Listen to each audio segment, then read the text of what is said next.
DYKC Cebu, DXKI Iriga, DXKP Pagadian, DXKS Surigao, DXKT Davao, at DZRL Batak.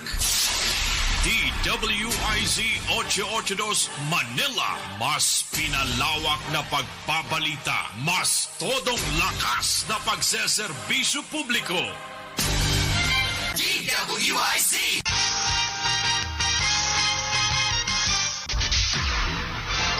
Rumoronda na ang asenso. Umaasenso na ang pagronda. Mula sa Rain Podcast Center, Manila, rumoronda na sa buong bansa ang asenso sa pamamagitan ng DWPR Dagupan, DZRL Batak, Ilocos Norte, DZBS Baguio, DZTC Tarlac, DZLT Lucena, DZYM Mindoro, DWRN Naga, DWRL Legazpi, DZKI Iriga, DYRL Bacolod, DYKB Bacolod, DYRB Cebu, DYKC Cebu, DYRM Dumaguete, DXOW Davao, DXKT Davao, DXCO Cagayan de Oro, DXKO Cagayan de Oro, DXGS General Santos, DX General Santos, DXJM Butuan, DXOC Ozami, DXKS Surigao, DXKD Dipolo, DXKP Pagadian, DXXX Zamboanga City. Rumoronda din ang pag-asenso sa buong mundo sa pamamagitan ng www.rain.com.ph rain.com.ph. Ito ang pinagsanib na puwersa ng RPN Radio Ronda at Radio Corp Radio Asenso Nationwide. Nagpapa-asenso sa lahat ng Kapinoy sa buong bansa at sa lahat ng Kapinoy sa mang panig ng mundo. Ito ang Rain Ronda Asenso Internetwork. RPN Radio Philippines Network. Radyo Ronda DX General Santos. Member, kapisanan ng mga broadcaster ng Pilipinas. Mas tulong lakas, Radyo Ronda Nationwide. Magmabinantayon, ayaw pagduwa-duwa. Kung ang imong nakita sa'yo, ipaibaw o isumbong sa programang Sumbong o Reaksyon. Sumbong o Reaksyon! Usa ka programang buhatan o katinawan sa mga pangutana, katubagan sa inyong mga pagduwa-duwa. Sumbong o Reaksyon! Kauban si Ronel Vigorio o Chris Ligaspi. Dinhi sa RPN Radio Philippines Network, Jensa. Sumbong o Reaksyon, gikan Lunes hangtod Biyernes, matag alas 9 sa buntag hangtod alas 11 sa buntag. Sumbong o Reaksyon sa RPN Jensa. Ug karon, aniya ang inyong mga anchorman.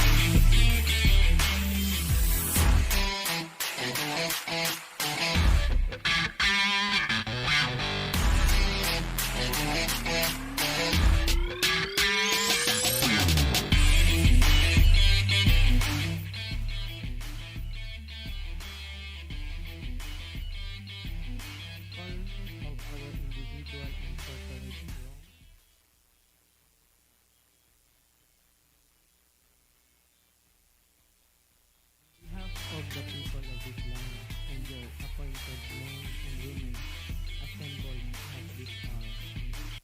We keenly aware of the significance of the season in which this season convenes. In this season marked by darkness, we need your light. Marked by hatred, we need your love. By disease, we need your healing. By death, we need your comfort. By despair, we need your hope. By injustice, we need your justice. And by the lawlessness, Lord, we need your grace. Grant these leaders the discernment to recognize your will and the discipline to follow it. For the sick and infected, God, heal and help, sustain bodies and spirit, contain the spread of infection. For our vulnerable population, God, protect our elderly and those suffering from chronic disease. Provide for the poor, especially the uninsured. For our local and national government, God, help our elected officials as they allocate necessary funds for combating this pandemic. Help them to provide more tests. For the homeless, unable to practice the protocol of social distancing in the shelter system, protect them from disease and provide isolation center in every city. For our workers in a variety of industry facing layoffs and financial hardship, God, keep them from fear and panic and inspire your church to generously support them. In Jeremiah 29:12, you said, "Then you will call on me, and you will come and pray to me. I will hear your voice, and I will listen to you."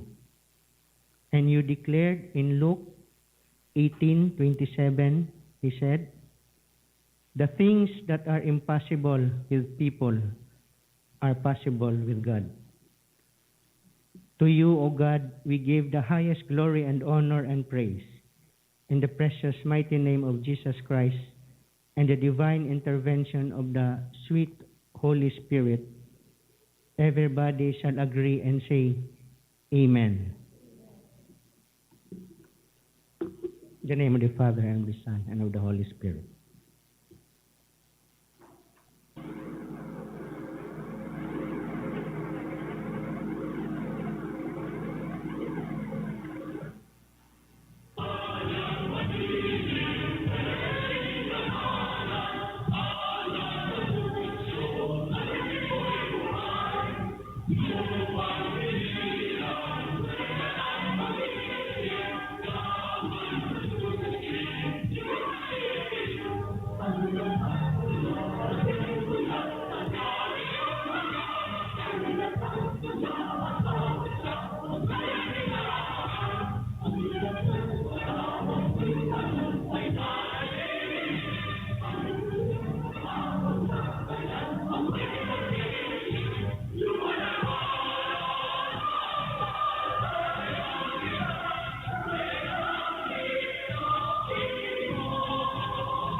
for SP Secretary, other SP officials and employees, guests in the gallery, to our online viewers who are diligently following us online. Maayong buntag sa atong tanan. The presiding officer now calls the 54th regular session of the 19th Sangguniang Panglungsod of General Santos City to order. Secretary. We will have our roll call. Honorable Lorito Acheron, Present.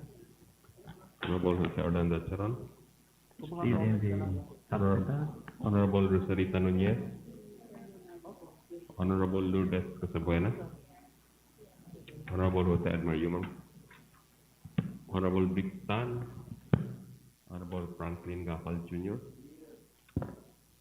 Honorable Dominador Lagaric Jr., Honorable Shandy Teresa Jeda Pistanya, Present. Honorable Jonathan Lando, Honorable Banday Kongson, Nandito po. Honorable Viven Shodinopol, Honorable Richard Atindido, Honorable Lucio Kawayan Sr., Present. Honorable Norini Pacquiao, Honorable John Salvador Dimdam. There are 13 members present, including the Honorable Presiding Officer.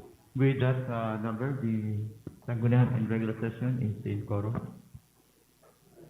Let us proceed now, Mr. Secretary. Now proceed with the next item, the reading and adoption of the minutes of the 53rd regular session. The Honorable Nunez. Secretary. Mr. President, I move for the to dispense with the reading of the minutes of the 53rd regular session. Second. It has been moved and seconded that the reading of the minutes of the 53rd regular session be dispensed with. Hearing objection, the reading of the said minutes is dispensed with. Mr. President, I move for the adoption of the minutes of the 53rd regular session. It has been moved and seconded that the minutes of the 53rd regular session be adopted. Is there any correction to be made in the minutes? Hearing none, the minutes of the 53rd regular session is now adopted. Next item, privilege hour. Our speaker is the Honorable Dominador Lagari Jr. The Honorable Dominador Lagari Jr. is now recognized. By the way, Honorable Damdam, are you okay? Okay. The Honorable Lagari is now ready. Thank you, Mr. President, and good morning to everyone. Good morning. Mr. Chair, my esteemed colleagues, staff, and employees, the media, our friends from the media, ladies and gentlemen in the gallery, magandang Jensen. The home of the champion.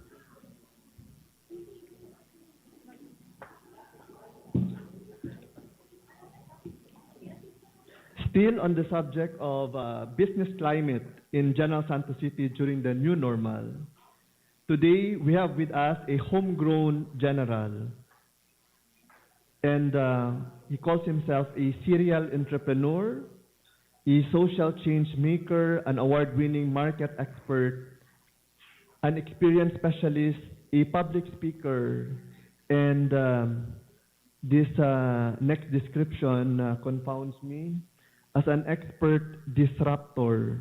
I do not know what that means, Mr. President.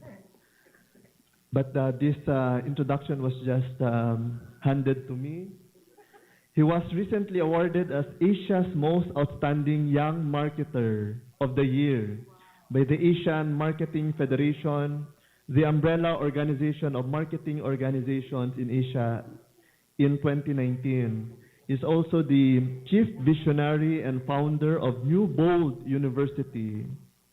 And I was following this in Facebook because it also kind of confuses me, Mr. President, what this new thing is, which is a great departure from the normal and the traditional.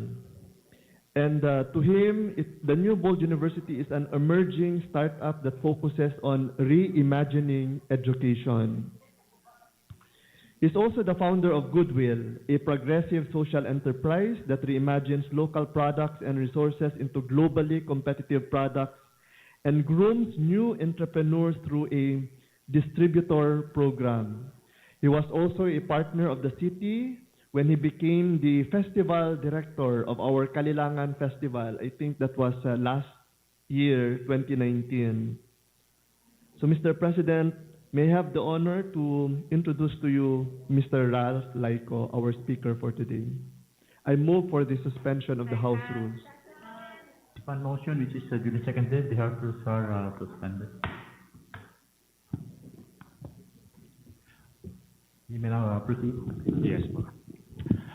Good morning po, Vice Mayor, and good morning po sa ating mga councilor. Magandang umaga po. Good morning to everyone here po sa ating venue. It's an honor to be here and to be invited. Thank you very much, Councilor Lagaret, for inviting me. Actually, it's been a while that they were inviting me kasi naging busy, pero I really wanted to be here, and I'm very thankful that the office of Sir Lagare is really pushing that this will happen kasi it's very important that the voices of the local entrepreneurs are also heard. So thank you very much to his office. So I'm going to present this very short PowerPoint presentation. I made this reflecting what was happening po sa amin as a entrepreneur, no? So let's go to the second. My name po is Ralph Laico, and I'm an entrepreneur and coffee lover. Okay, let's go. So this current pandemic definitely made the hit to all of us, and in our case, it was really challenging. Nagsimula po yung pangarap ko dito sa Jensen when I was around 2011. And it was around 2011, I started a barber shop. It's called Macho Mucho. In 2013, we moved it to SMCT. And then dun po, nagsimula po ako mangarap dito. Even though gusto ko po talaga magtrabaho sa ad agency sa Manila, sabi ko dito, I can build because it's not only a small city, it has big possibilities here. So, nagsimula po ako, and then, sa tulong ng Diyos, we were able to expand to 8 branches nationwide. Meron na rin po kami sa SM City North EDSA at saka sa Laguna. Hindi po kami naghinto. We have also Hair Food Co. para po siyang kiosk sa malls. And it is around 8 stores din po nationwide in Cebu, Cagayan de Oro, Davao, Manila.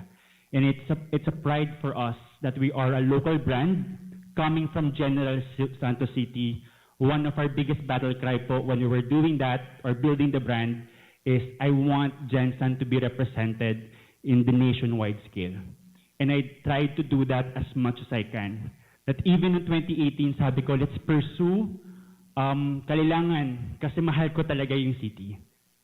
So, when the pandemic hit, it was very hard for us. I was in Manila at that time doing Noble Dew.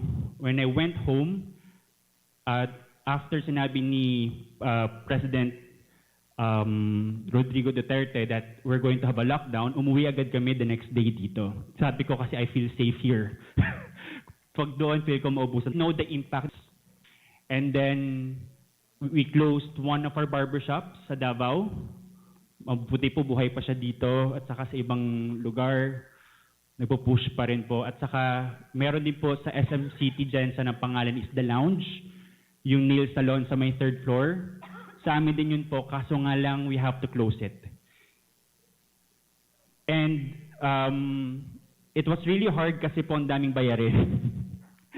Hindi ko alam kung paano namin babayaran kasi we have to close down and then we have to pay a lot of people, bank, and mga accountabilities.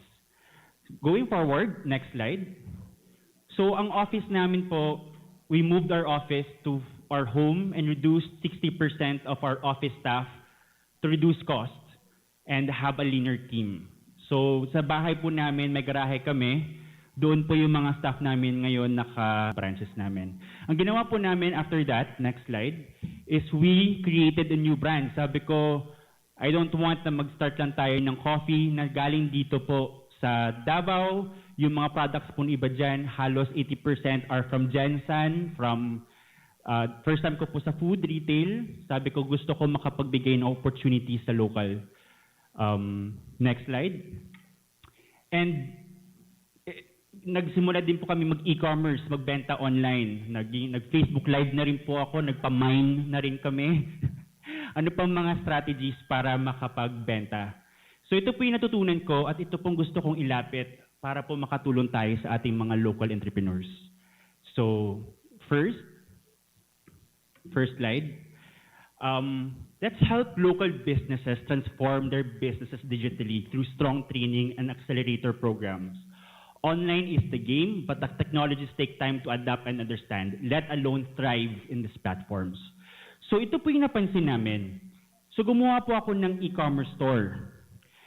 And then, ako po ay isang marketing guy. Dapat madali to sa akin. Ang narealize ko po is, di ba may Lazada, may Shopee, magpa-Facebook ads, kayo nakikita mo sa Facebook and Instagram mo yung mga ads. Ginawa ko po yun, pero 2 buwan po akong nahirapan na hindi ako masyadong kumita.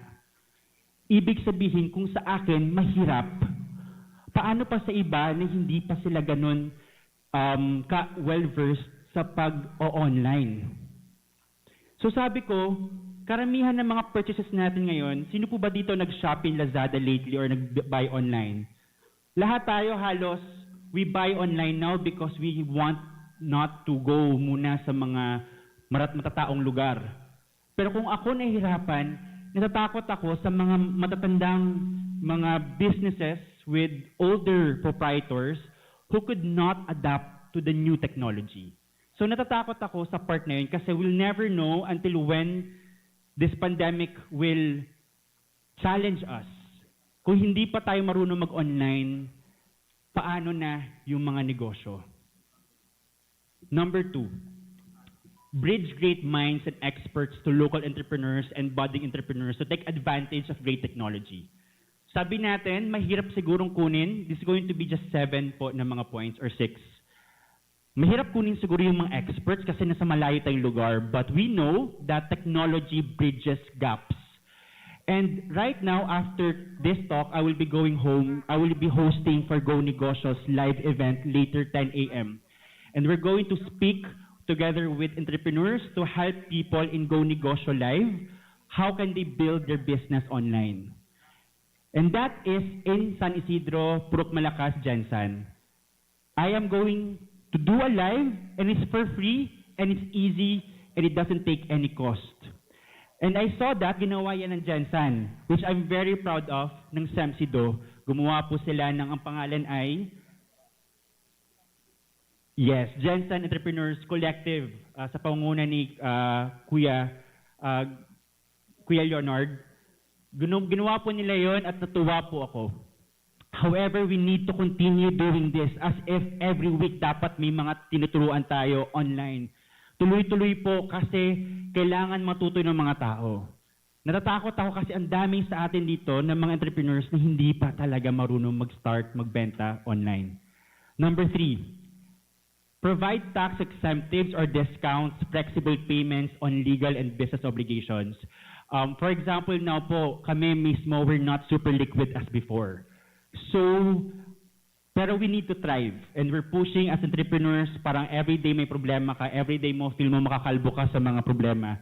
So, ang iniisip na po namin is, kung pwede po kami makahingi ng tulong na makapag-provide tayo ng mga incentives, grants, para po talaga matulungan. I know meron pong ginagawa ngayon ang office ni, alam ko po, Sir Consular Lagare, meron po silang pinaprovide na best loan. Tama po ba yun? And it's really good.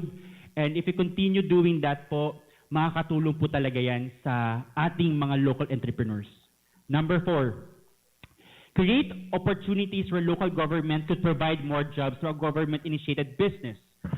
Hindi ko po alam kung paano po ito simulan, pero nakita ko po ito sa ginagawa Vico Soto na gumawa po sila ng mga business units na nakapag-provide po sila ng jobs, and they did some, nagtatahi po sila ng masks, mga local initiatives, kasi wala pong mga capital lang karamihan sa atin eh. Kaya kapag meron po tayong initiated businesses dito na makapag-provide ng jobs na very relevant sa pandemic, baka po makakatulong.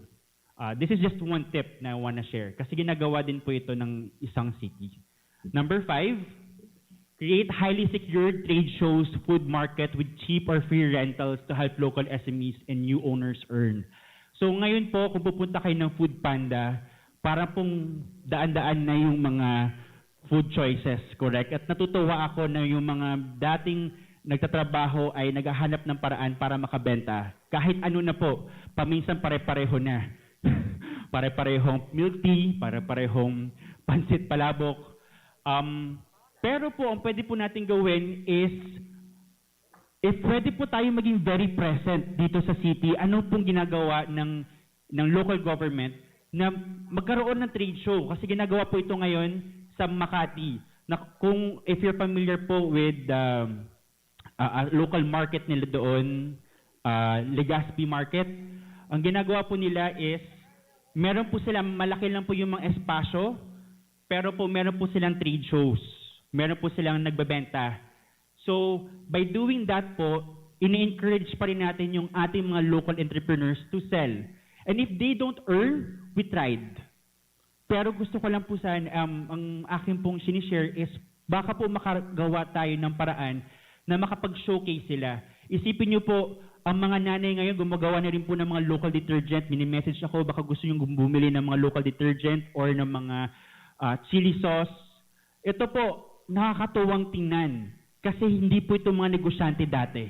Pero ngayon, mga negosyante sila, if we can provide a highly secured trade show or food market na kung kusa free rental, somehow we encourage people to stop just staying at home and doing nothing, and instead becoming their own success stories, no matter how small.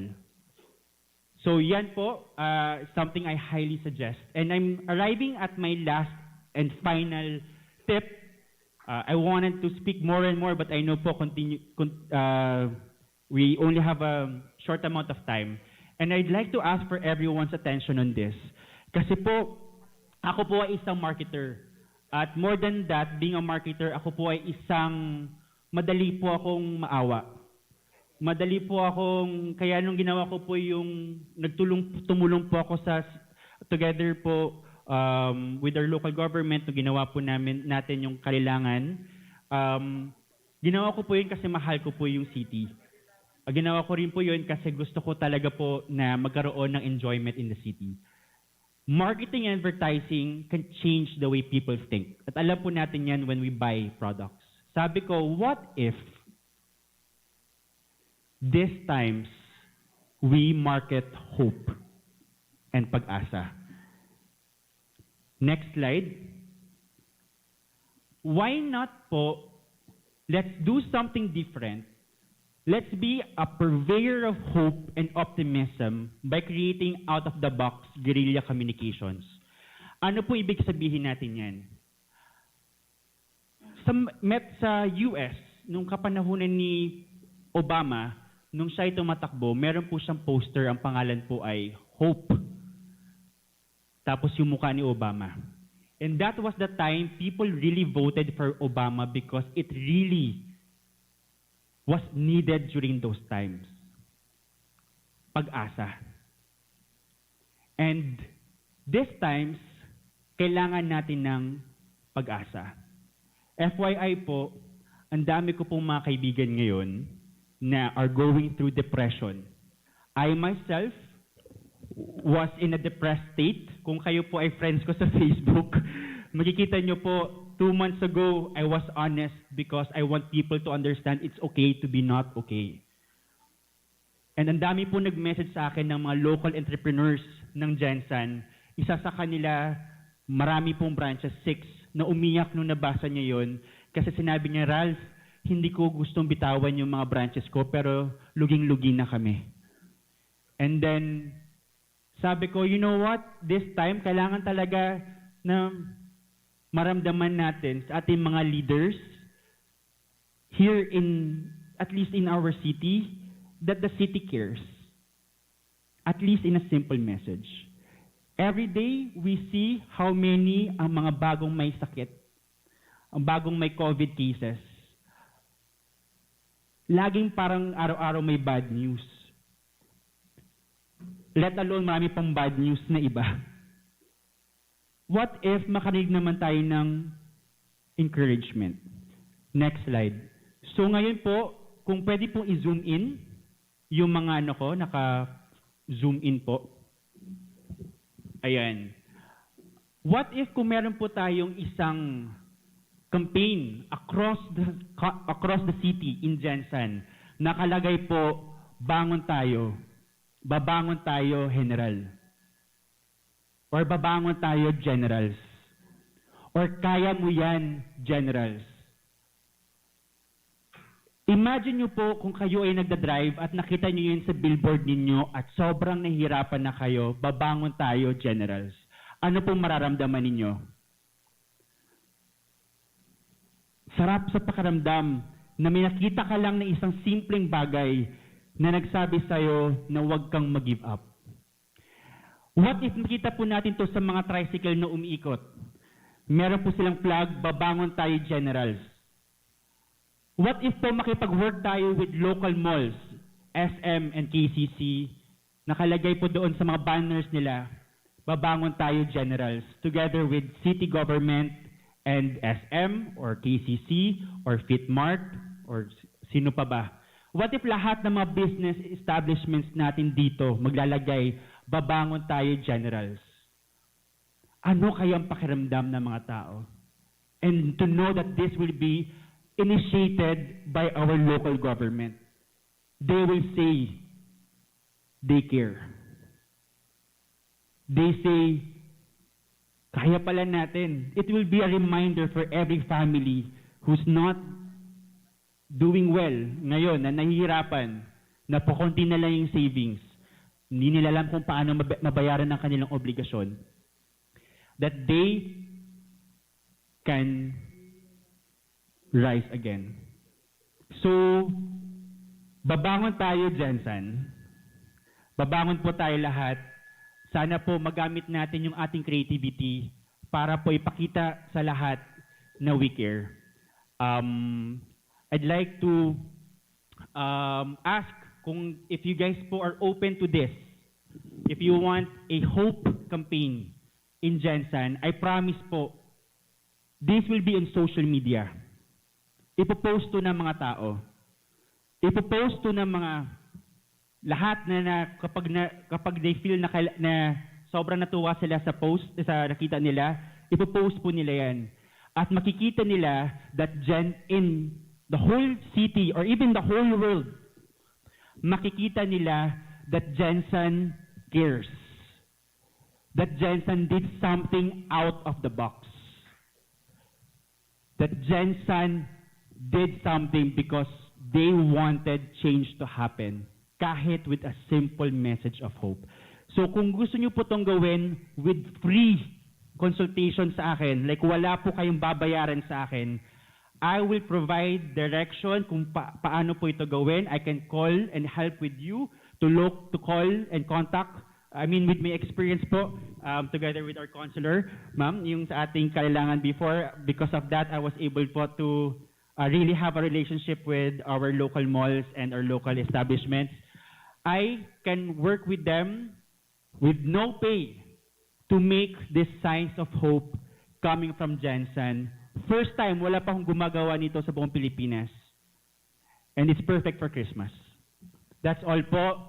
Thank you very much po for this opportunity to talk to everyone po. Have a great day. Thank you, Ralph. Honorable Lagari. Thank you, Mr. President. Thank you, Ralph, for greeting our session this morning. And of course, we are with you in this hope campaign.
programang sa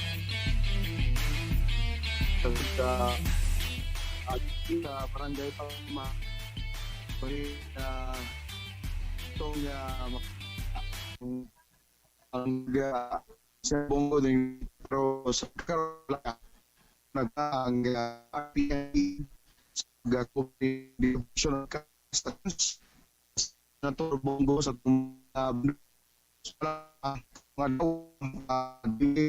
mula sa buntak ang pag-iwan distribute ni mga vendor barangay Fatah.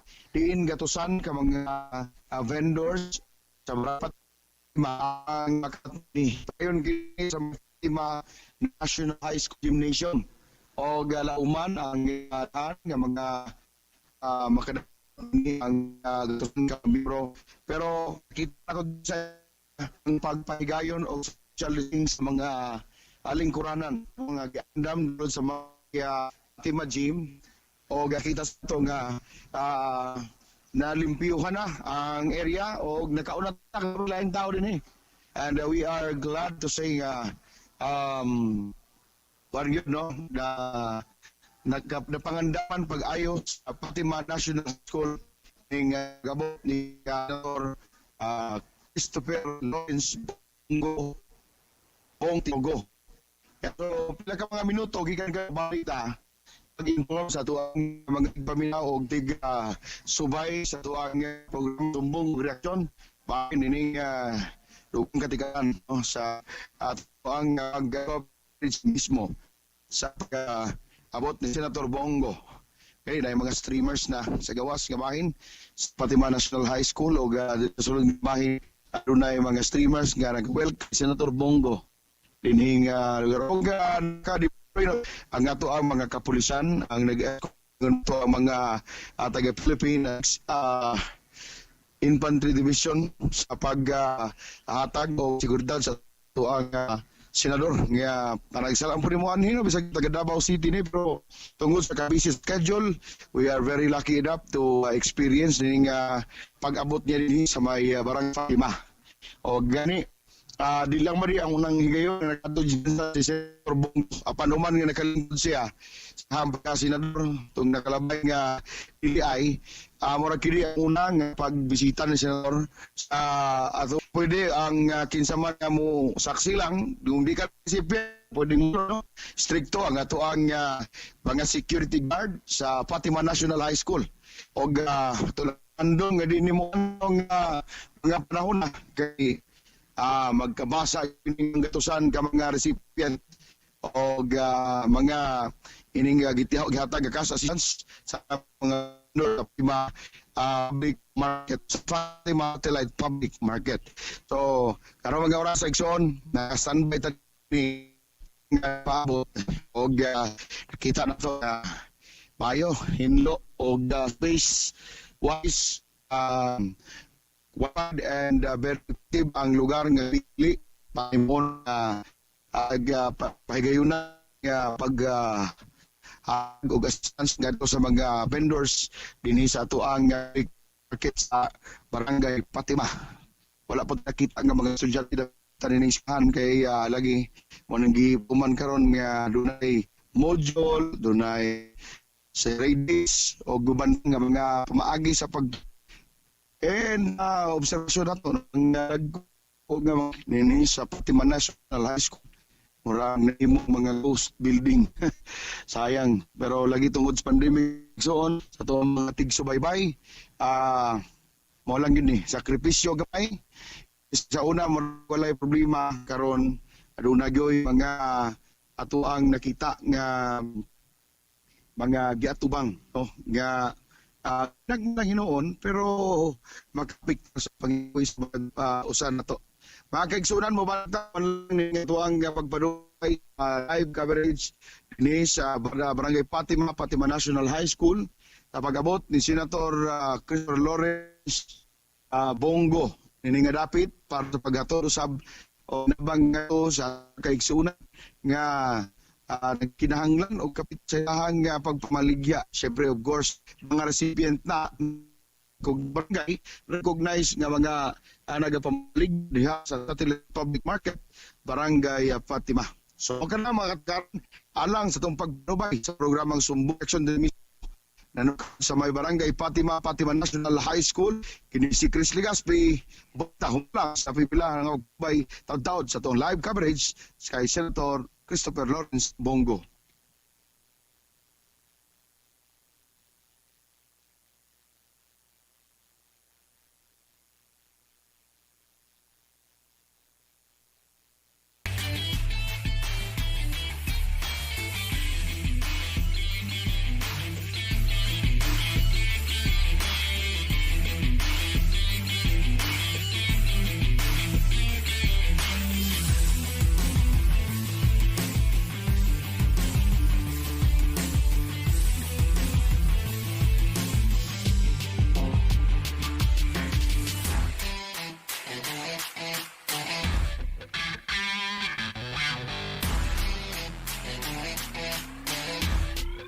We subsidize trade for our entrepreneurs so that we have a venue to show their goods and sell their goods.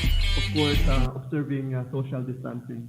That, Mr. President, is the response of the city to the recommendations of Mr. Ralph Laico. Thank you, Honorable Agari. The Honorable Nunez.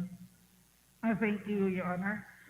First, I'd like to thank Ralph for being around, one of the many self-actualized people, residents of the Santos City. And the economic side of what you are saying, that's being done by many. But I'm struck by one very, very important dimension of what he had been saying all along, and that is to develop amongst our people positivism. Because it seems that if you look at sa social media, you see everything, yung mga tawag yan, mga puro negative. There's just so much negativism, which is a very big sign of mental disorder. Because a person who is mentally healthy will always look at the positive side of life.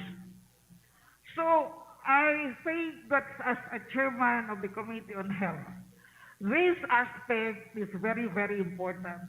The public mental health aspect. And I agree with Ralph when he said that we as the city, we are at the core of the life of the city. So we should initiate this mind conditioning so that out of the ashes, the new phoenix will rise. Santos City had always been very resilient in everything. Once more, we can show resiliency, but if negativism is contagious, positivism also is very contagious.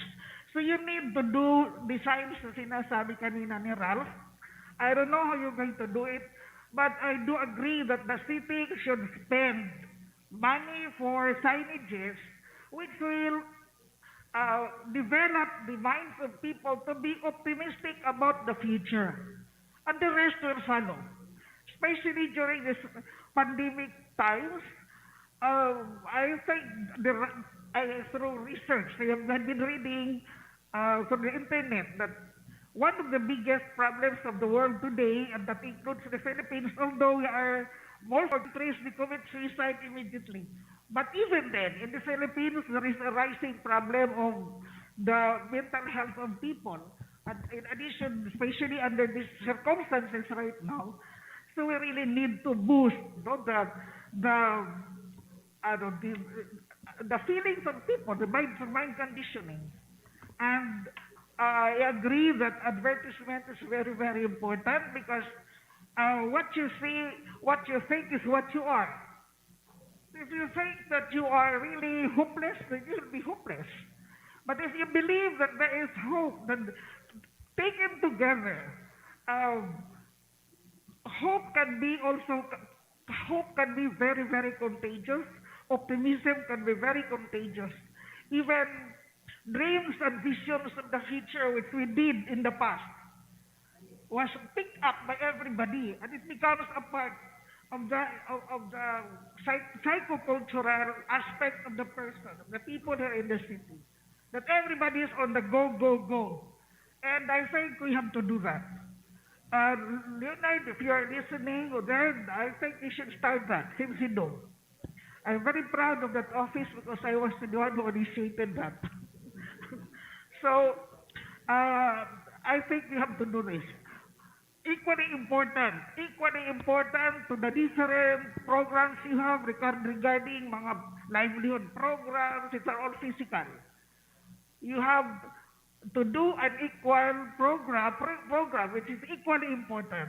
The mental health program, the mind conditioning program, advertisements, which will encourage people that this is not the end of the world, this is just another challenge to all of us. Thank you, Ralph, and that's really thinking out of the box. I never thought about that. And I admire you for having that idea, and we are very ingenious, you know. Okay, I hope, Leonard, you're listening, your office should be the first to spend that. You have the money. And you can solicit the help of other companies. Thank you, Honorable Nod. We do not mind. Mr. Chairman, And Honorable Councilman after. I agree with Councilor Nunez that we should create environment, and therefore there is a need to create an environment of no fear, that we should not fear. So maybe one way will be no. Later on. The Honorable Councilman is now recognized. Thank you, Mr. Chair. Sir Raf, while you are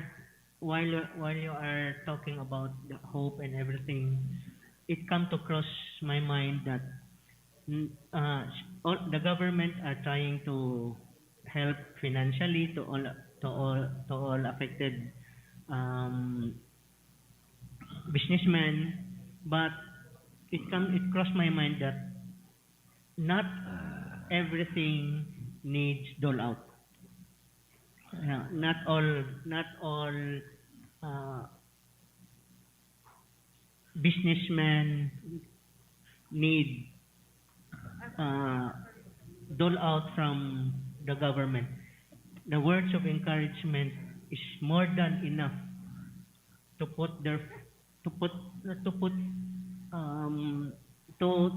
accept the challenge. Since we survive by ourselves, we try to solve it by ourselves. It's just the help of others, yung galing sa government. It's one part, but the biggest part is yung encouragement from oneself. So I think it's a high time already for our city to start this kind of program of encouragement, program of hope. Not for advertisement only, but definitely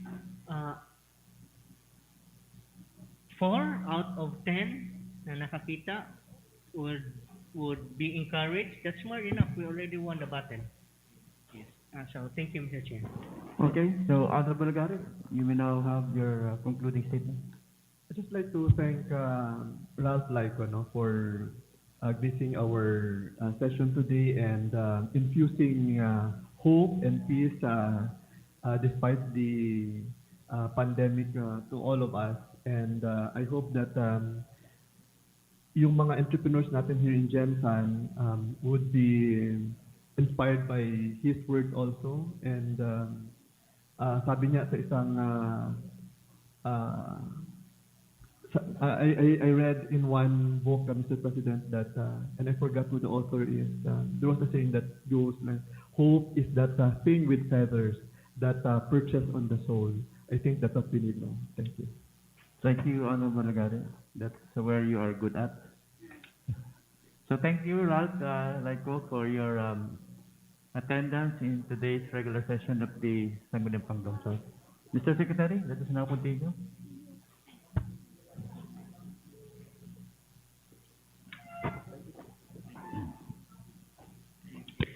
Mr. Chair, I move for the resumption of our House rules. House rules are assumed upon motion. Okay, now proceed with the next item, question and answer hour. Question and answer, is there now a representative from the CSWD. CSWD? Ma'am Rebecca Magante? Yes, okay. Okay, the Honorable Gakal, you are now recognized. Yes, yes. May we ask the representative to approve the... Yeah. We can suspend again. May I move for the suspension of the House rules? Upon motion, which is duly seconded, the House rules are suspended. May we ask you to introduce yourself?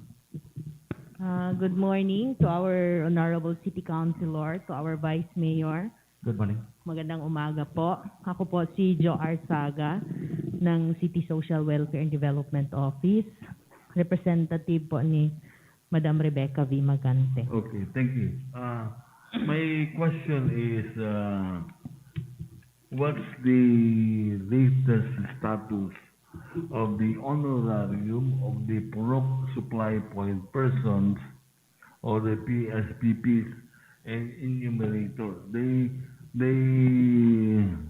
work, I think that was March or April, during the pandemic, the height of the pandemic, and yet until today they haven't received their honorarium.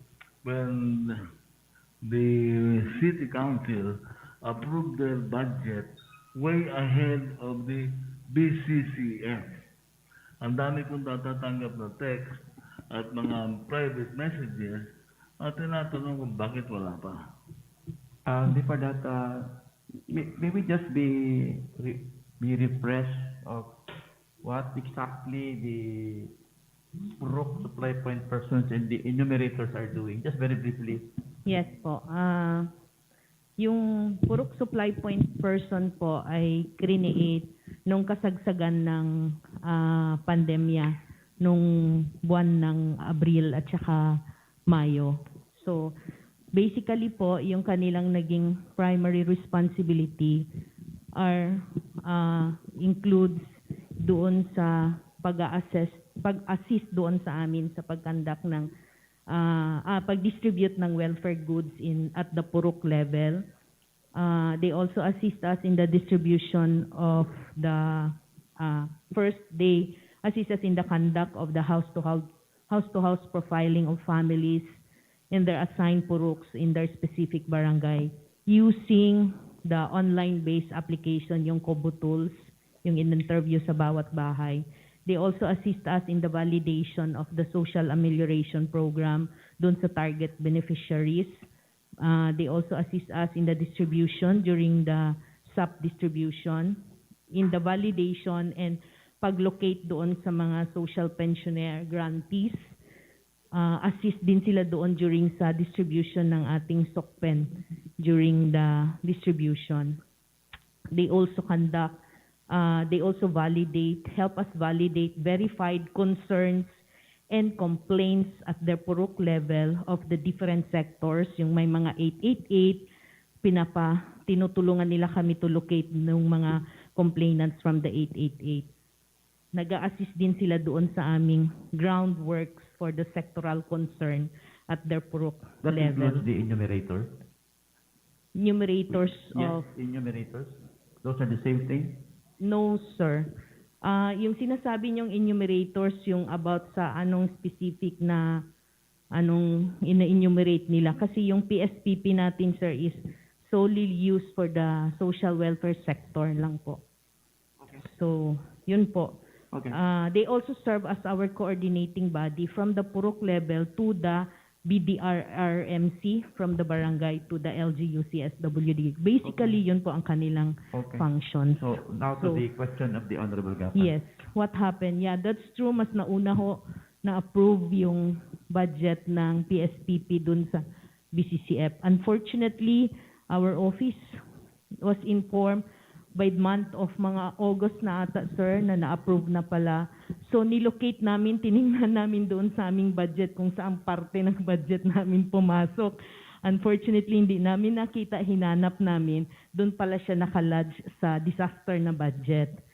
So, kaya by September, nung nalaman namin nandun siya nakalodge sa budget ng disaster, immediately we request a memorandum to the city mayor issuance to claim the amount. So nakita namin, sir, na meron lang worth, ilan ba yung amount na na-approve? 9 million? Yes. 9 million? 9 million?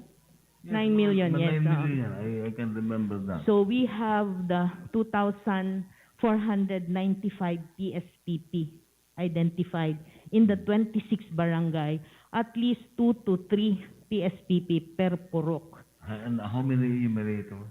We have 2,495 identified. So on September 10, we requested for a issuance of memorandum from the city mayor.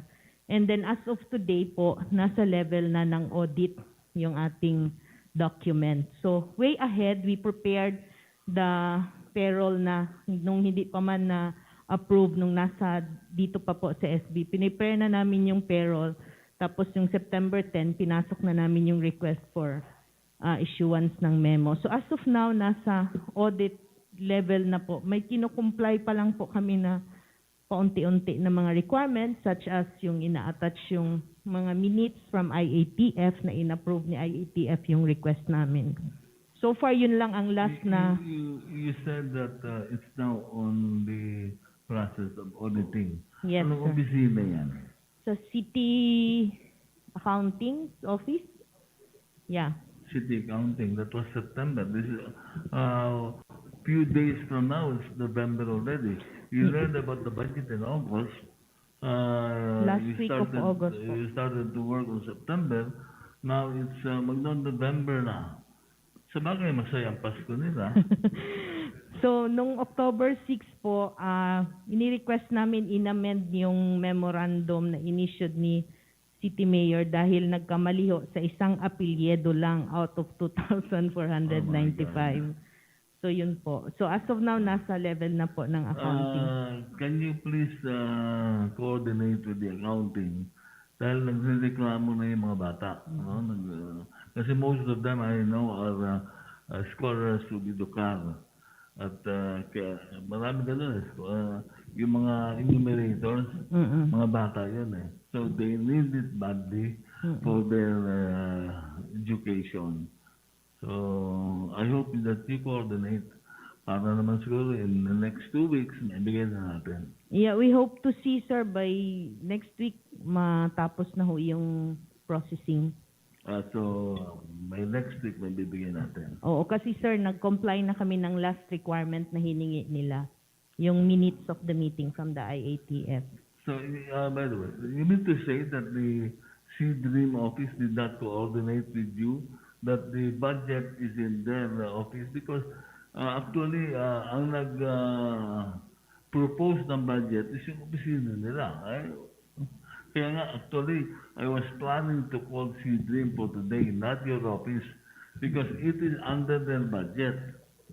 Siguro, sir, may communication lang along the way kasi we thought it is part of our budget. Kasi nga, nagkakalito na doon yung ina-amend yung mga budget ng bawat offices. We thought na yung PSPP naka-charge talaga sa amin. Dream office, that the budget will be placed in their office. Anyway, kung nagkaroon ng lack of communication, I understand that. Yes, sir. I'm used to the disaster created by the C-Dream office. Yes, sir. Mr. Chair, Mr. Chair, I just would like to be appraised because since the CSWD is here is represented, ano yung bago na lumalabas yung KKK? Dumaan ba yun sa office nila?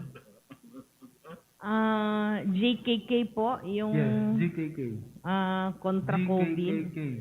What is the meaning of that, ma'am? Hindi ko lang sure yung G, but alam ko yung KKK, yung kontra Comunidad kontra COVID. Parang General, ganun. yung G is general. General. General General? Ano ito? Hindi ito dumaan sa inyo? So far po, Honorable Kagawad at Indido, hindi po dumaan. So far. So anong agency ang nag-monitor or tawag dito, nagmo-monitor sa kanila? Because I believe sinisweldohan sila ng government, whether local or national. I'm not quite sure kung saan ho sila under as to monitoring. So hindi sa inyo? Hindi po. All we have na grupo na part ng social welfare is yung PSPP lang po. PSPP lang. Opo. So yung BTCF hindi rin yun sa inyo, di ba? Hindi din po. Hindi rin. Well, thank you, Mr. Chairman. Mr. Chairman. Okay. Honorable Gakan? Yes, that is also one question, and I believe there is a controversy now as far as the GKK is concerned. I remember that sometime in August, we passed a resolution wherein there was a MOA, authorizing the mayor to sign a MOA between the city and the national government agency, particularly DSWD. I understand that the GKK amount in the amount of 20 million is a fund coming from DSWD. I'm just wondering why ang CSWD ay hindi nakialam. Kasi nga, ang reklamo ng mga tao sa baba, how did they determine who will be the beneficiaries of the said amount? And another question is, bakit hindi pare-pareha? Mayroong 1,200, mayroong 4,000. So yun ang mga nais nating malaman. Ma'am Jocelyn, do you have any idea? As far as I know, sir, we heard about the 20 million, but along the way, we do not know kung ano ang nagiging way of implementing it. At saka yung distribution. Yes, sir. But definitely, it is an amount coming from DSWD, right? Yes, sir. Bakit ganun? Even the barangay officials are not aware of the amount. In fact, they were shocked and amazed na meron palang ganung amount. And some of the barangay officials were even surprised na ang pangalan nila nandun. For example, in the case of City Heights, andun si Kagawad Asis. And I think Kagawad Barikit was also there. So we were wondering, people were wondering, can you please investigate it? Ano nangyari? Yes. Or should the Sanggunian investigate it? Ma'am Jocelyn? Anything to say? So far, sir, yun lang talaga ang alam ko. The amount of 20 million comes from the DSWD. Okay.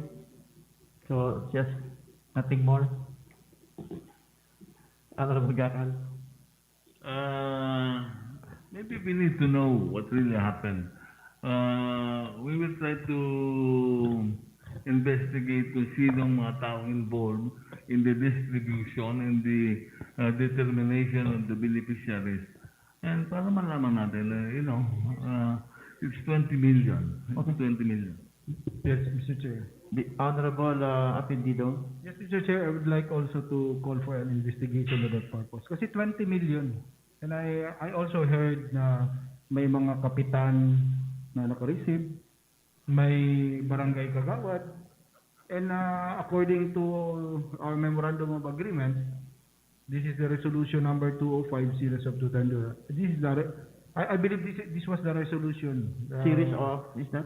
This is series of 2020. Okay.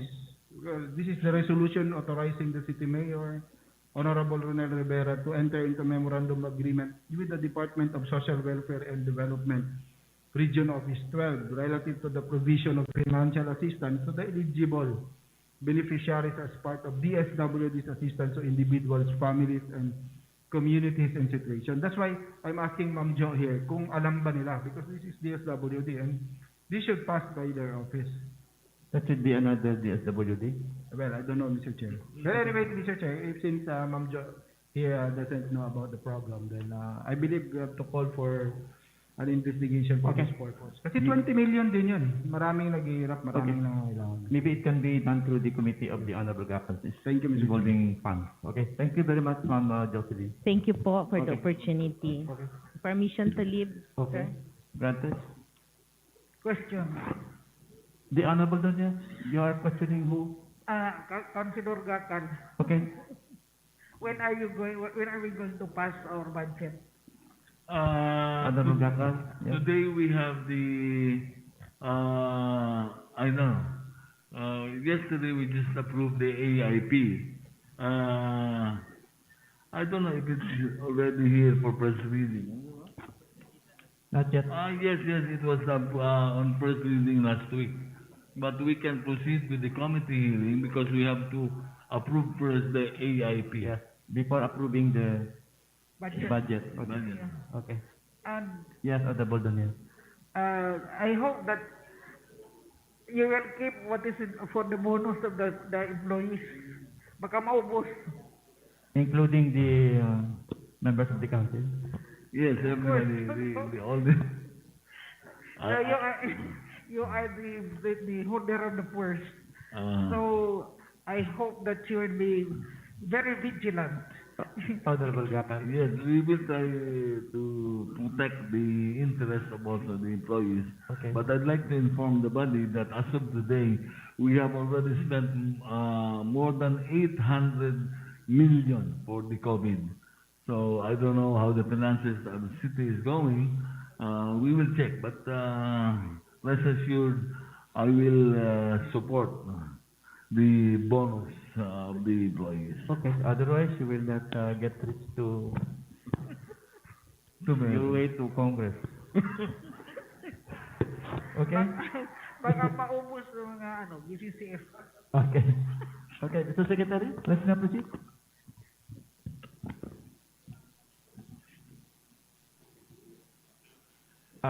Somebody move for the resumption.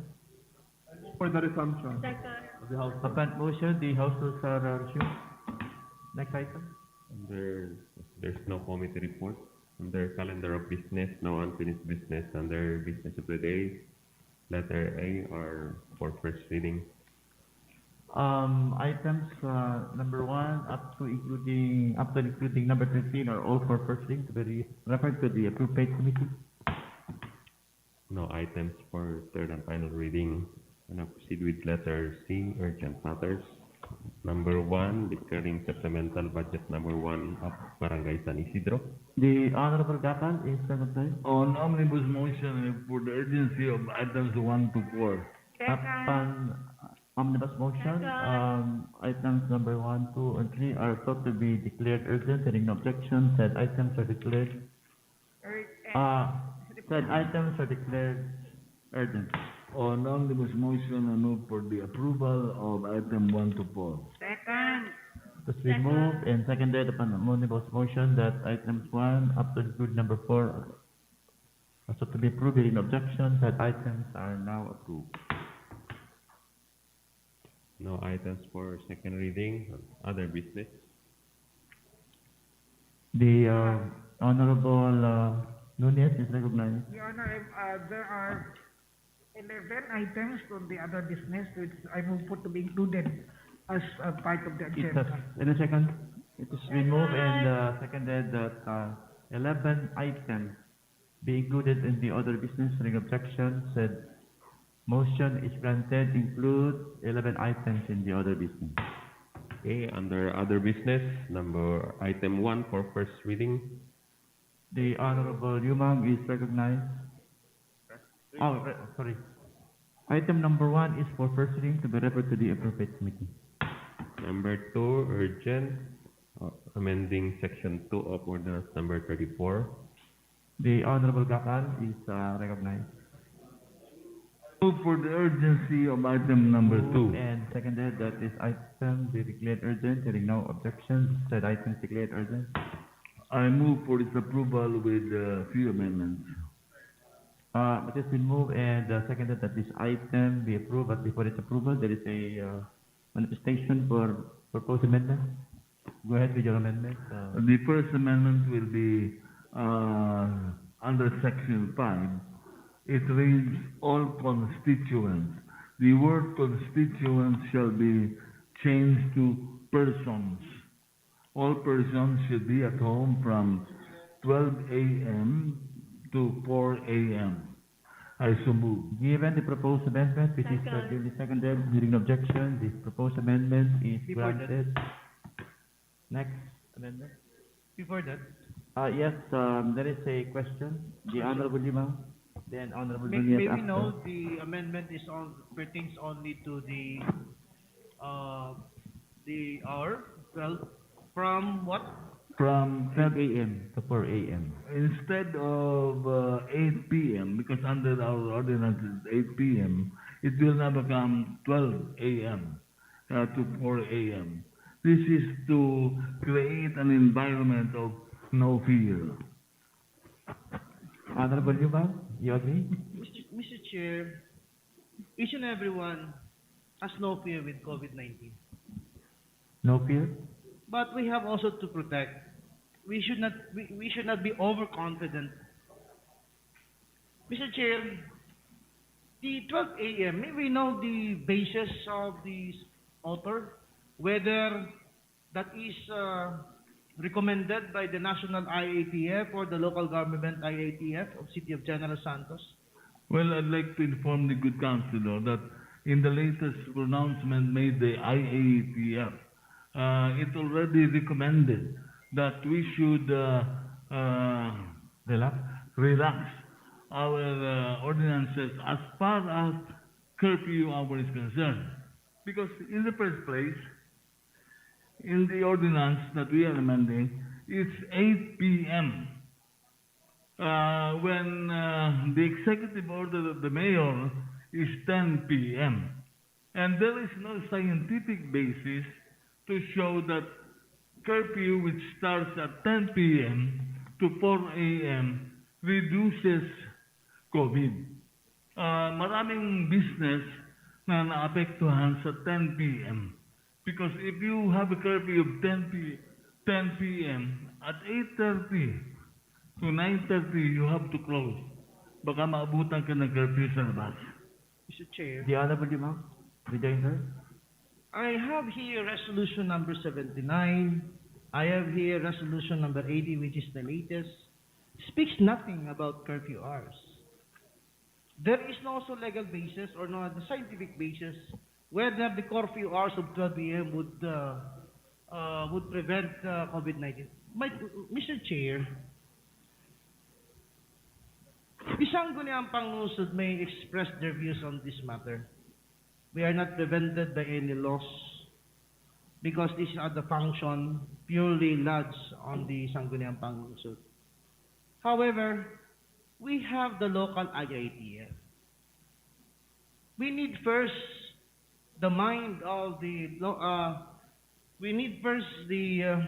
expertise of the local IITF, wherein this is a collegial body represented by the chambers, represented by the medical doctors, represented by all the community. This matter speaks not only of the Sangguniang Pangunawa.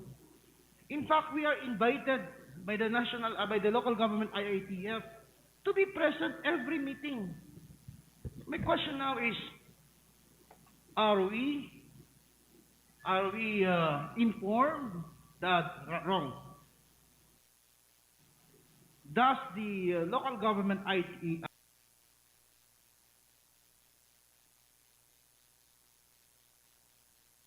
recommended for a 12 a.m.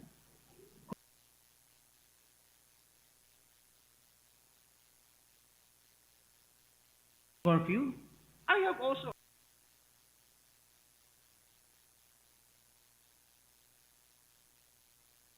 otherwise, when we speak about the handling, management of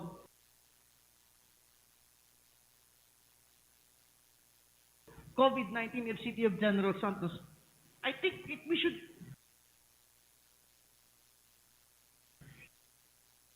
Santos City IATF.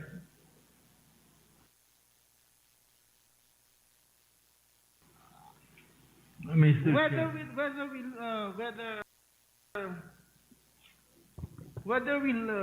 we'll like it or not,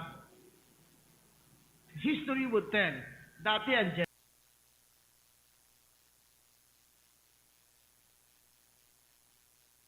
Jensen, very strict. Isa lang ang ating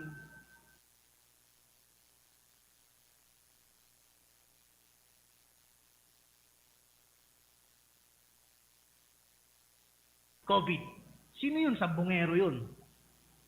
Galing sa Davao.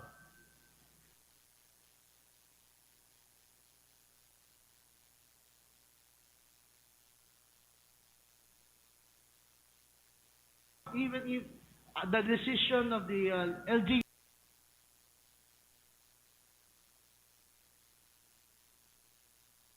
is not popular, if it is principle, you have to stand and weigh everything. I think 12 a.m.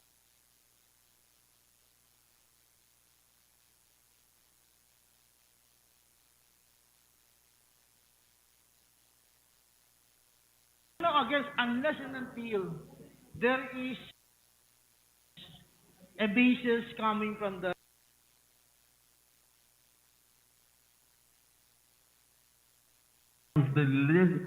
power to regulate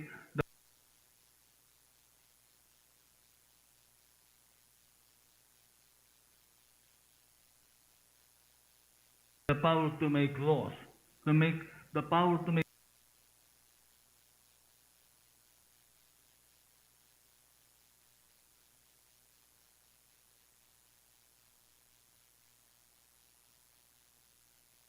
policies for the city.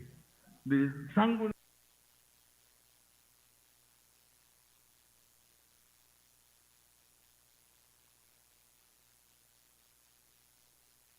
the brightest in the city.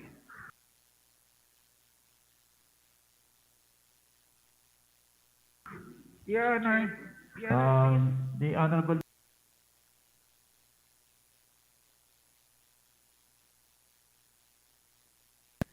highly recommending the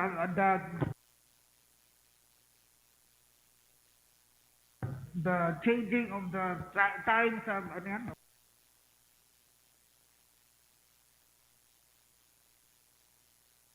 I don't know how it was done, but I would, rather than the Sangguniang itself,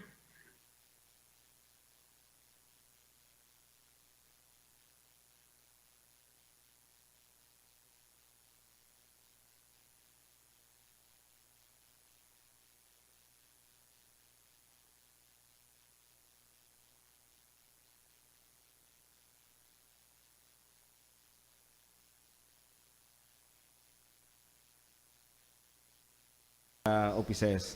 May step by step na naka-state dyan sa section 9 and 10 na we can go through.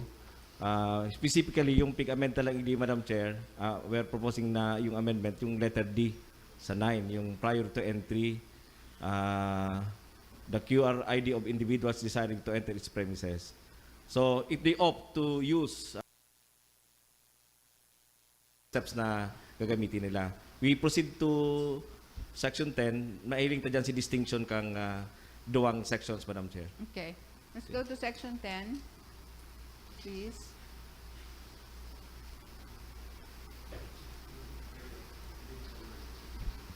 But that already concerns protection of privacy. That does not speak of the option. Section 13, Madam Chair, actually. Section 13. 13. Section 13, letter B. Yeah, letter B. Yung distinction, Madam Chair, stop na. Failure of any public or private office or establishment to register to ISALBAR within 30 days from the effectivity of the ordinance or to observe the steps mandated in Section 8 and Section 9 thereof shall be liable. So, if you opt to do the manual logbooking, may steps kang susunod doon. If you opt to adapt yung ESAL para QR code, may steps kang susunod doon. Failure to do it, yun po ni mga penalties na. Section 8 pertains to individual registration. It does not speak of establishments. And No. Section 9 pertains to establishment registration, which is mandatory. So, No. Yung Section 8 po is yung procedures. Procedure sa manual logbooking. It's a procedure. can we go to Section 8 again? Very clear yung first stanza, yung first sentence ng Section 8, Madam Chair. Okay. In case that an individual has no QR ID card or the concerned public or private office established has not yet registered for the digital or has opted to not adopt e-salbar, they may proceed with the manual logbooking. So ito man yang steps na susunod. So I think there's no really conflict Okay. between them. So private office, established public or private office or establishment? Establishment. Oo. Established. Office or establishment has not yet registered or has opted to not adopt e-salvar. Okay.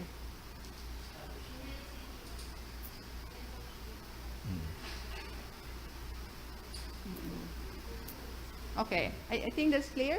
Okay. Yes. That Section 8 is both for individuals and And- establishments, public or private, and pertaining to manual logbooking or e-sulat. There is, Madam Chair, there is another one, yung exemption during emergency cases, Section 18. Okay. During calamities, pigwi-waive na si mga yung sa hospitals, institutions providing emergency services. Exemption siya.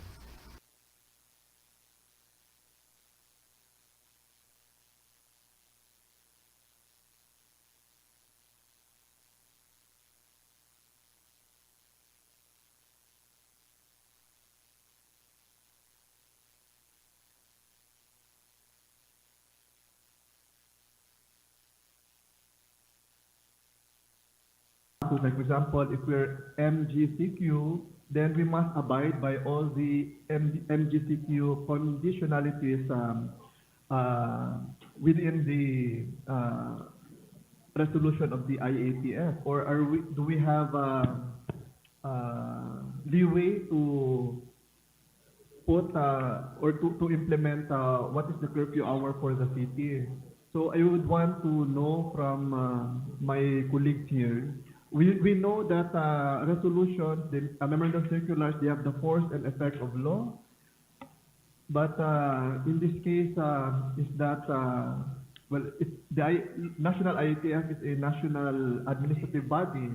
So I guess their issuances have force and effect of law also. But is it directory or mandatory? I think that's something that we should decide among ourselves. So my question, Mr. President, is that once the national IATF has said that we are under MGCQ, are we already bound by all the conditionalities under MGCQ, such that if the national IATF in their resolution says that there is no curfew hour or is silent as to the curfew hour, then there should be no curfew hour in the first place. If then, I think it's high time that we have to decide as a city also, because the city mayor has said that 10 o'clock is the curfew hour, but we have an inconsistent Sangguniang resolution which pegs it at 8 in the evening, which is 2 hours earlier than 10 in the evening. And now we are considering maybe midnight is the proper curfew hour. Public health and economy. Because the reason why we're trying to relax the rules now is because we want also to give in to our SMEs and our businessman, because they want to do their regular course of business nowadays, Mr. President, but they can't do that because of some measures that the city has implemented. I, for one, Mr. President, I think that kung ako lang, Mr. President, and I read it also in Facebook, na sana itong 2020 i-cancel na, no? We go directly to January 1, 2021, so that we can erase all the negative effects of this 2020. But this is my point, Mr. President. I would want to ask the author now, Councilor Jeng Gakal. We started these measures since March until now, and maybe we can wait until December to be strict to our local players here in General Santos City. Somehow, I am in favor of this new amendment, Mr. President. But can I just ask that maybe we can make it effective by January 1, 2021? Thank you. Incidentally, the EO 49 of the mayor also set the curfew hour from 10 to 4 a.m. So the passing of this ordinance will in effect modify this EO of the mayor. Honorable Yumang? Definitely, it will modify the EO, but this ordinance will be subject for the approval of the mayor.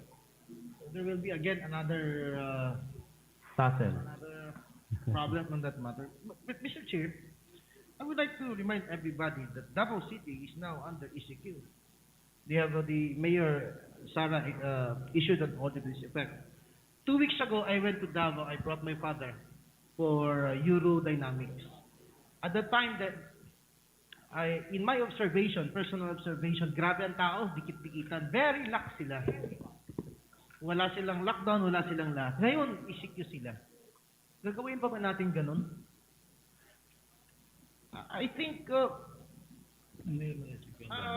I just suggest, with bended knees, I appeal to the author to ask to have a committee hearing on this matter with the IITF of City of General Santos. So that we may be informed of the latest. Ilan na ba ang COVID sa General Santos? Nagtaas na ba? 725. You see, tumaas na tayo. Kasi alam mo, Mr. Chair, ang mga city councilor, gumagawa tayo ng batas. Pero pagod na pagod sa COVID-19 ang mga barangay health workers, ang mga barangay captains, ang mga barangay tanods.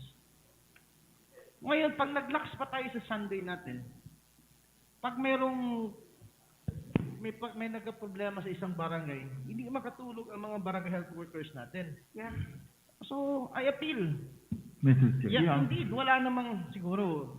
Ang curfew kasi, indeed, wala naman talagang scientific basis na makapag-lessen ng transmission ng COVID. But ang aspeto na itong curfew, lockdowns na yan, ay movement ng tao. I-lessen ang movement ng tao. Yun man ang punto dyan eh. Yes, Honorable Gakal. First is, I'd like to answer the question of Honorable Lagare. Well, under our laws, the Bayanihan Act 1 and 2 says that we must act as one, heal as one, yes. And it says that all guidelines issued by the National IATF must be followed. And therefore, what the National IATF says must be followed. So when it says you are MGCQ, you must be MGCQ. And therefore, what the conditions under MGCQ must be followed. The case in point, one case in point, is Olongapo City. They will consider GCQ, I think, or MGCQ, but the guidelines are not consistent with what should be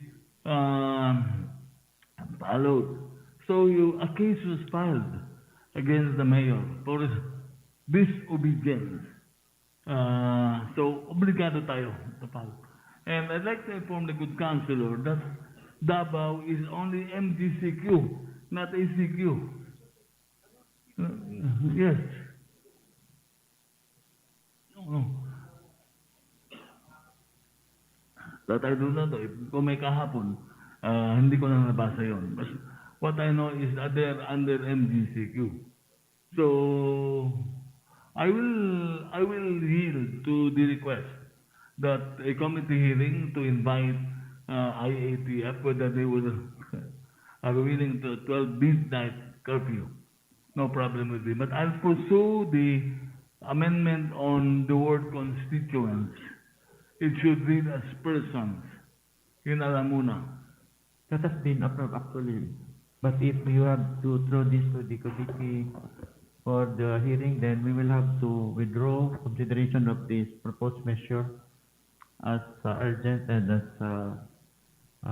to be approved today, because you said, Honorable Gapal, that you are amenable to throwing this to the no problem. If we want to throw everything to the CTI-ATF, no problem. Thank you very As much. you can see, the COVID continues to rise with the management done by the IATF, CTI-ATF.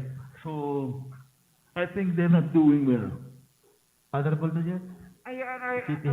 They had been crafting so many ordinances regarding strict compliance to the protocols, but I am wondering who is really monitoring the compliance, because as you can see that people are still flocking in the public market, in sa mga areas sa Fishport, ganun pa rin eh. Honorable Donyas, that is actually the point that I was raising to the IATF, that we keep on passing policies, but there is no strict implementation. Kaya Because nga. there is no monitoring task force.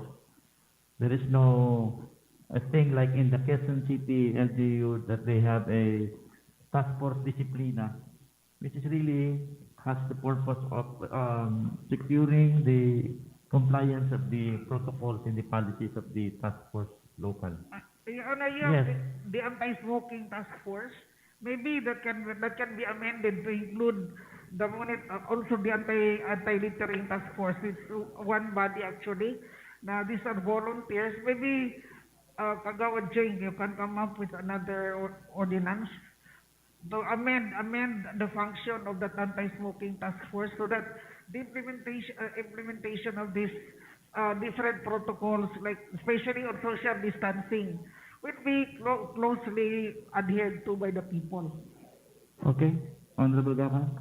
Well, as far as implementation laws are concerned, I myself is very, very disappointed. In fact, I was already planning to repeal two laws which I passed. The truck ban and the harap mo linis ko. It's not implemented. So, mabuti bang i-repeal mo na lang, wala nang batas. Kaysa may batas ka and you see that it is violated every day. Honorable Cotabena, the chairman on the linis. Sir Chair, Yes. let us not come into conclusion na walang nag-inspect sa kanila, walang nag-supervise. The best thing there is we have to verify this from the executive. Malay natin, they have their own group supervising this na hindi lang natin alam, Mr. President. Let us not come into conclusion. It is the police actually, but you know we're lacking in A while ago, personnel. Mr. President, I heard over the radio, while it's true there are some laws, Mr. President, but the implementation, especially, the police is supposed to do that, especially the checkpoints and other areas. But I do not know. I cannot speak for the police. I would like to hear from Councilor Yumang regarding the question that I raised. Mr. Chair, Honorable Yuma. Yeah. as to the protocols, Mr. Chair, the PNP GSPO is implementing on that matter, Mr. Chair. Okay. They will be presenting how many persons were arrested on the past few days, Mr. Chair, and how many. As to the penalty being imposed, I do not know how much the city treasurer have already collected in lieu of the imposition of kasi pala, may end pa pala yun, and the imprisonment, Mr. Chair. We will request the presence of the PNP to present to us not only on the aspect of the protocols impositions, but also the the fight against criminality here in the city of General Okay, Santos. maybe we can do it next time. Yes. Next session. So, Honorable Nunez. Your Honor, I'd like to congratulate the new siya, yung Colonel Tuson. Tuson, Yes. for giving us a daily account of, blow-by-blow account of the activities of the PNP. It's the first time that it's being done by the city director. And maybe next time we can come up with a resolution commending him. And we thank him for giving us a blow-by-blow account. I hope this will continue So longer. we are well informed, all of us. Okay. Honorable Limang. Yes, Mr. Chair, I told the GSPO that every COPs should inform all the SP as well as the mayor for daily account of the criminalities in That's good. Thank you, Honorable Secondly, Limang. it is indeed true that Tucson, Mr. Chair, every night, minsan nagsabay din kami yung about sa curfew hours, nag-ikot kami niyan, 10 o'clock. Talagang action man din siya ng GSPO. That's But very nevertheless, we will go now to our subject, Mr. Chair. Okay. So, Honorable Gapal, you are now withdrawing for consideration your ordinance in item number 2. Okay. Make the proper motion, please. I move that the said item be now considered on first reading. There is a motion. Okay. There is this ordinance for consideration today and have it referred to the appropriate committee on for first reading. Hearing no objection, said motion is granted. Refer this to the appropriate committee. Number 3, urgent, authorizing the city mayor to enter into a MOA with Our Lady of Refuge The Tampara. Honorable Limang is I move that this item be declared urgent. Move and seconded that this item be declared urgent. Hearing no objection, said item is declared urgent. On the main motion, I move for its approval. it's been moved and seconded that this item be approved. But before its approval, there is a hand raised by the Honorable Pistanio. I have a question to the sponsor, Mr. Chair. If with the resolution, kasama din ba like financing improvement facility, and they really need improvements, and I think how can we make this habitable para sa ating mga ilagay doon, and eventually if and when the city helps in the improvement, it will also be beneficial kasi this is a rehabilitation, and since the city we don't have our own rehab center, then after COVID, makatulong din to sa mga mga ano ba tawag yan? Persons to be rehabilitated. Honorable Yuma, there is a question. Mr. Chair, under the memorandum of agreement, the Dangpanan management give us free of charge of that in the usage of the said facility. The city government may have a minimal repairs, alteration, to suit the needs for our COVID-19 victims, Mr. Chair.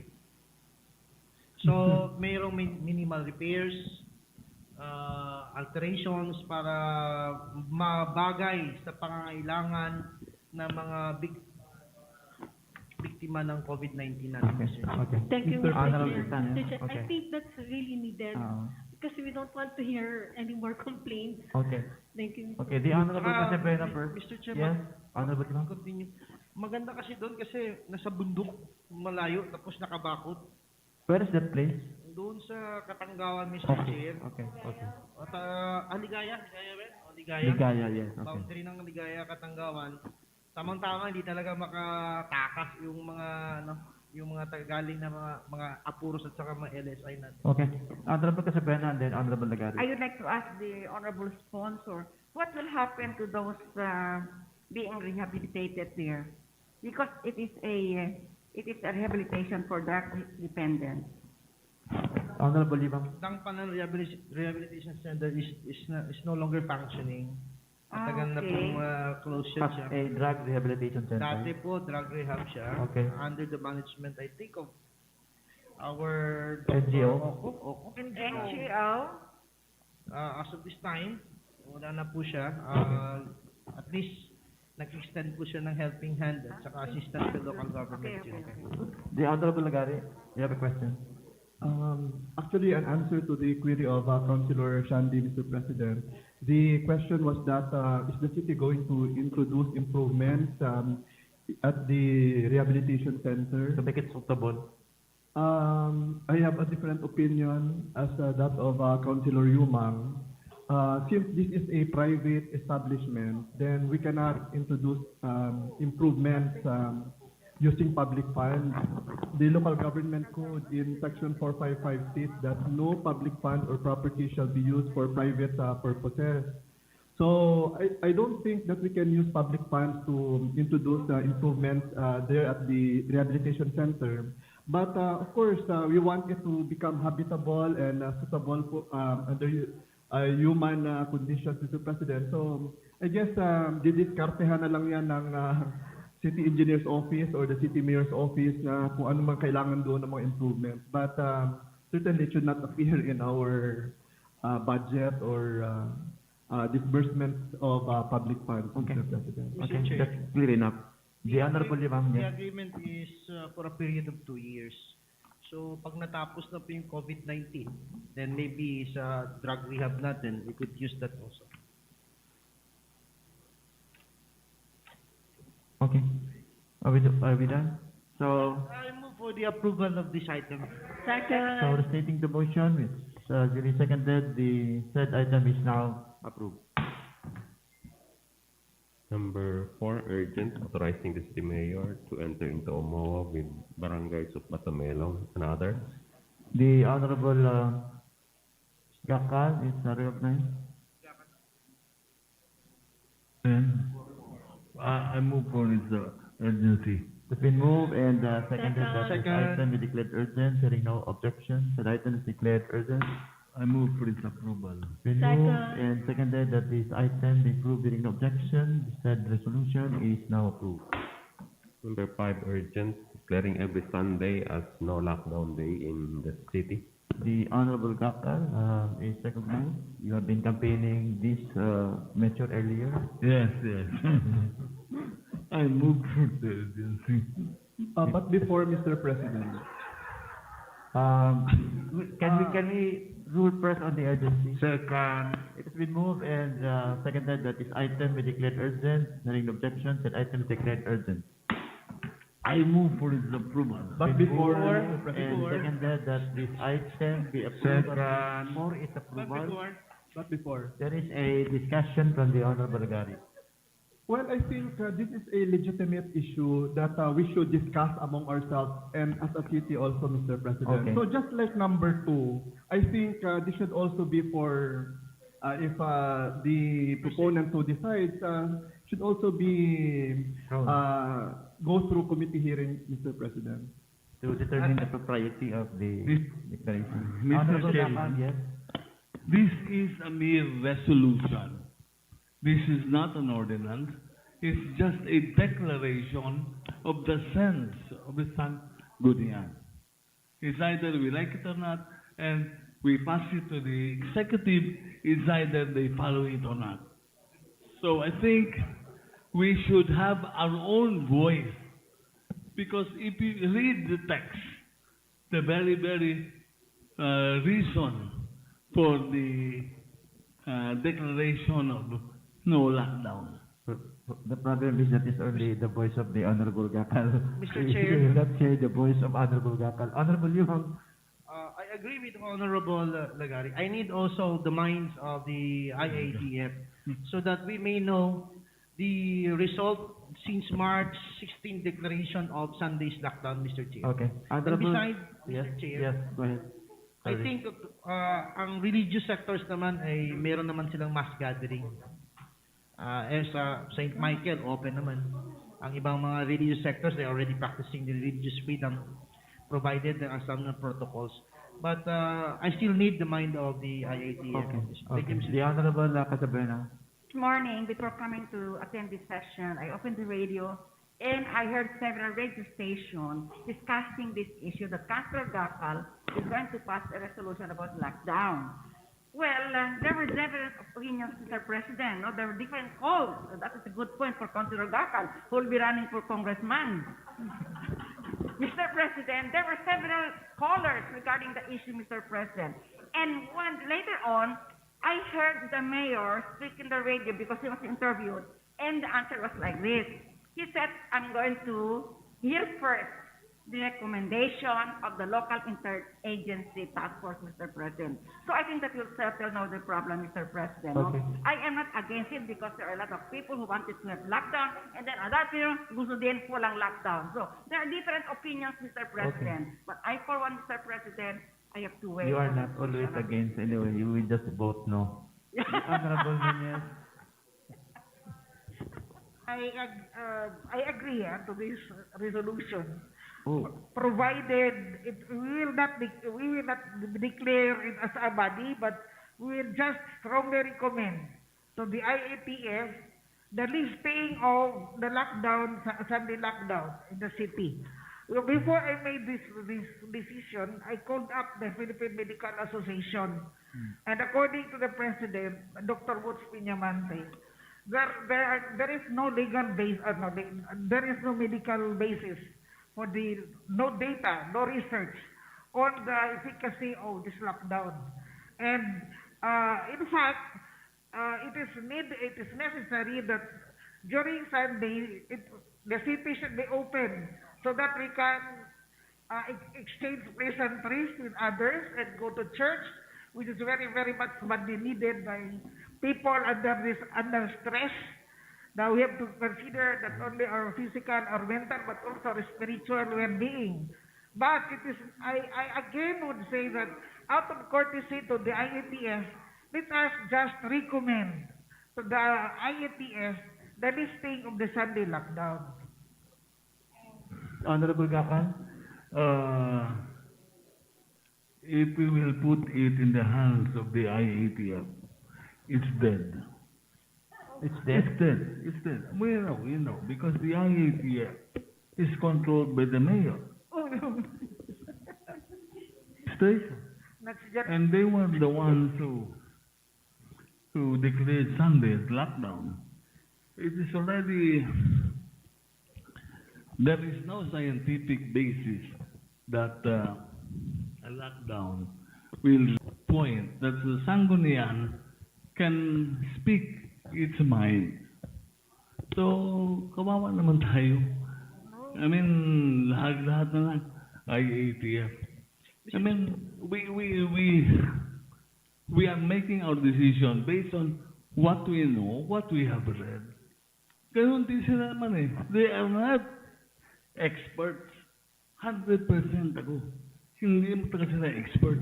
Yeah, Mr. Chair. Mr. Chair. The Honorable Casabena first.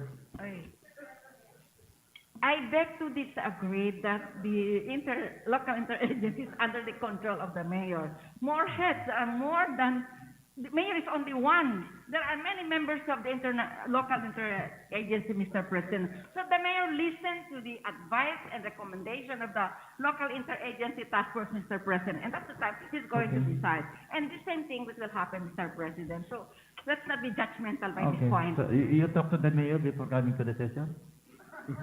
Mr. Chair. The Honorable Limong. Yes.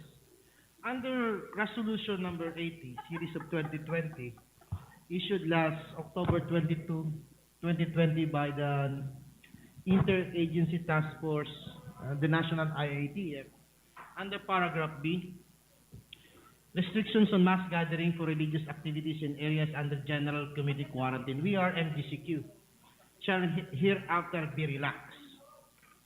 For this purpose, Section 4, Paragraph 12 of Omnibus Guidelines on Implementation of Community Quarantine in the Philippines shall be amended to wit.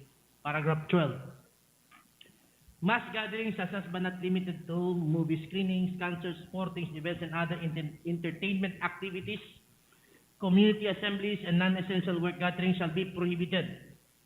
Gatherings that are for the provision of critical government services and authorized humanitarian activities, while adhering to the prescribed minimum health standards of the seating or venue capacity. Provided that religious gatherings shall be limited to the conduct of religious worship and or service, provided further that there is no objection from the local government unit where the religious gathering may take place. The religious denominations who strictly observe their submitted protocol and the minimum public standards. So there are three. There are three requirements. One, allowed a religious gathering provided up to 30% maximum. Second, no objection from the local government. And second, the religious sector or the religious denominations must submit protocols to the local IITF. In short, Mr. Chair, a month ago, we are under general community quarantine. The religious gatherings are already tolerated. Meron na tayo kasi in relation to this, we have the resolution. The subject of the resolution, no lockdown, is purely on matters of religious gatherings.